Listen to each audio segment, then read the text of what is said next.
Bursa Ponsel Global sudah mengeluarkan laporan keuangan kuartal 3. Siapa yang jadi nomor 1 dan siapa yang pertumbuhannya tertinggi? Dua-duanya bukan Xiaomi, tapi yang jelas penjualan Xiaomi kini sudah lebih tinggi dari Apple. Lebih dalam lagi kita bahas dalam sah Xiaomi libas Apple. Langsung kita lihat slide yang pertama. Pertama kita akan lihat seperti apa laporan kuartal 3 ponsel global dilihat dari pengirimannya. Nomor 1 ini masih dipegang oleh Samsung dengan jumlah penjualan mencapai 79,8 juta unit di seluruh dunia. Kalau kita bandingkan dengan di tahun sebelumnya untuk periode yang sama masih ada pertumbuhan sedikit ya, ini dari 78,2. Artinya Samsung ini cukup resilient menghadapi pandemi. Selamat ya untuk para Samsung lovers. Lalu di posisi kedua ini ada Huawei. Nah, Huawei ini meskipun berada di nomor 2 dengan pengiriman terbanyak hingga 50,9 juta unit, tapi kalau kita bandingkan dengan di tahun 2019 ini terjadi penurunan ya. Begitu. Ini mungkin karena terdampak pandemi juga. Kita akan bahas lebih lanjut nanti soal Huawei tapi di slide keempat. Lalu berikutnya ada Xiaomi di urutan ketiga. Ini menarik, dari 31,7 juta unit di kuartal 3 2019 tahun ini di tengah pandemi malah melesat hingga 46,2 juta unit. Jadi bisa dibilang Xiaomi ini pertumbuhannya selama setahun ini yang paling kinclong ya. Meskipun netizen suka nyinyir meledek pemakai Xiaomi. Lalu berikutnya ada Apple. Apple di posisi keempat sudah kalah dengan Xiaomi dengan jumlah penjualan kuartal 3 2020 di 41,7 juta unit, menurun dari tahun 2019 44,8 juta unit. Lalu berikutnya ada Oppo. Oppo ini 31 juta unit sama dengan Vivo juga berikutnya 31 juta unit, dan ini keduanya sama-sama menurun dari data year on year. Tapi berikutnya ini yang menarik adalah Realme. Ini juga lumayan melesat pertumbuhannya dari 10,2 juta unit di kuartal 3 2019, lalu di tahun ini kuartal 3-nya bisa bertumbuh hingga 14,8 juta unit. Lalu berikutnya ada Lenovo Group. Lenovo Group ini juga lumayan ya, meskipun tipis tapi masih ada pertumbuhan juga, dan berikutnya juga disusul dengan LG. Nah, lalu setelah LG ada Tecno dan brand-brand lainnya, mungkin ada Google Pixel juga di sini begitu ya. Memang menarik melihat data penjualan kuartal 3 ini, terutama soal Xiaomi yang berhasil menyalip Apple. Nah, pengguna Xiaomi boleh nih berbangga. Kita akan bahas lebih dalam di slide berikutnya. Jadi untuk yang suka pamer karena pakai ponsel Apple, jangan bangga dulu, karena di kuartal 3 tahun 2020 ini penjualan Xiaomi sudah berada di atas Apple. Kita akan lihat dari penjualan, jelas tadi ya sudah saya sampaikan di slide sebelumnya. Lalu berikutnya dari market share di seluruh dunia, ini juga Apple juga sudah kalah dari Xiaomi. Apple ini kalau kita lihat hanya 11% di kuartal 3 2020, sedangkan Xiaomi ini sudah 13%. Padahal kalau kita lihat di tahun lalu periode yang sama Xiaomi ini baru 8% saja menguasai pasar global, tapi kuartal 3 tahun ini melonjaknya ini sampai 5% gitu ya. Sedangkan Apple yang tadinya 12% malah turun jadi 11% di tahun ini. Kemudian kalau kita lihat dari pertumbuhannya ini, Xiaomi jelas positif sekali. Secara year on year bertumbuhnya hingga 46%, dan secara kuartalan malahan pesat sekali hingga 75%. Sedangkan Apple secara year on year memang minus 7% gitu ya.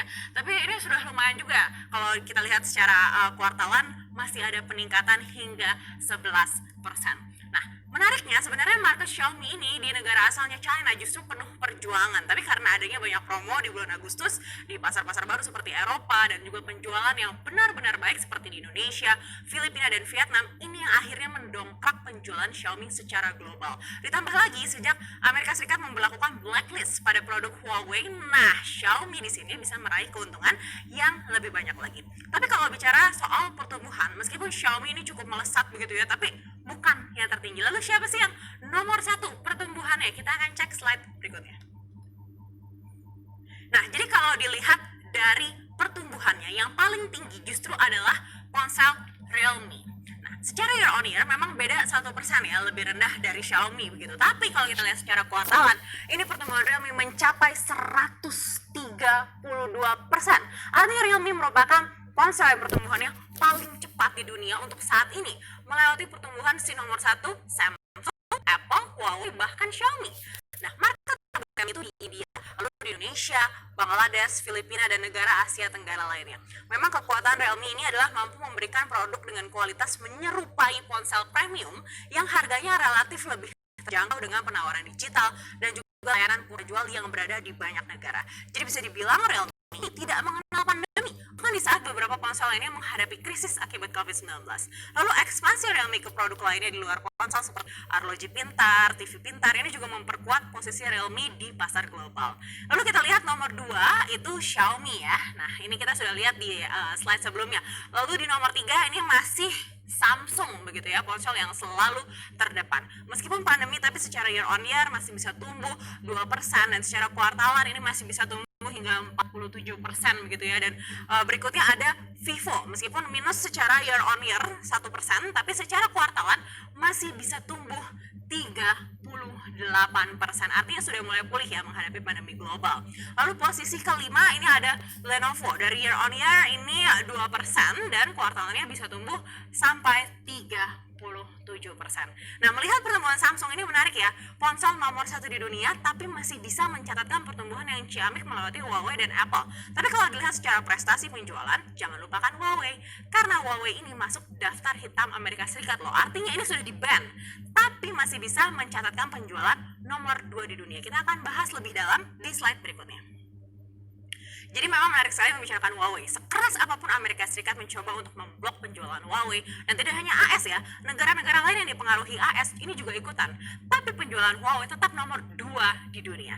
Memang kalau dilihat dari tren kuartalan menurun ya, di kuartal 2 2020 market share-nya Huawei ini 20%, dan memang meskipun di-ban tapi penjualan di China, negara asalnya, justru semakin gila-gilaan. Inilah yang akhirnya menolong penjualan Huawei secara global.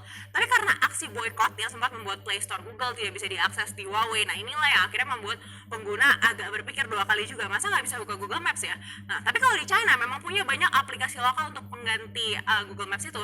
Nah, tapi di negara lain belum tentu punya kan. Tapi ya itulah, terbukti dengan usaha yang lebih keras dibantu juga support infrastruktur dari pemerintah, ternyata Huawei masih mencatatkan penjualan nomor 2 di dunia.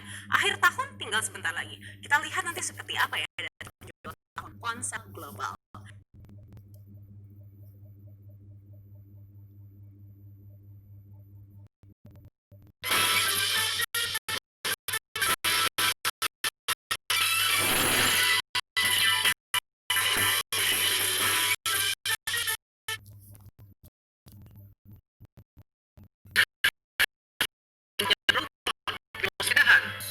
Tenang aja, kita berdua sama.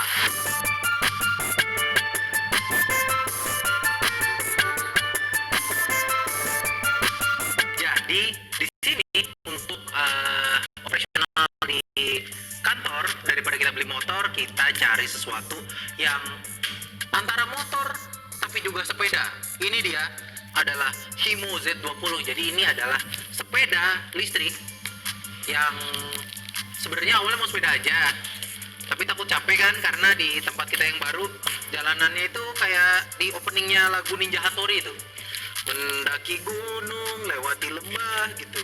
Jadinya kita cari yang ada listriknya lah, biar bisa nggak capek-capek amat gitu. Nah, ini dia si Himo Z20 yang jadi pilihan. Dan sekarang kita akan buka kotaknya dan kita akan lihat isinya apa aja, dan juga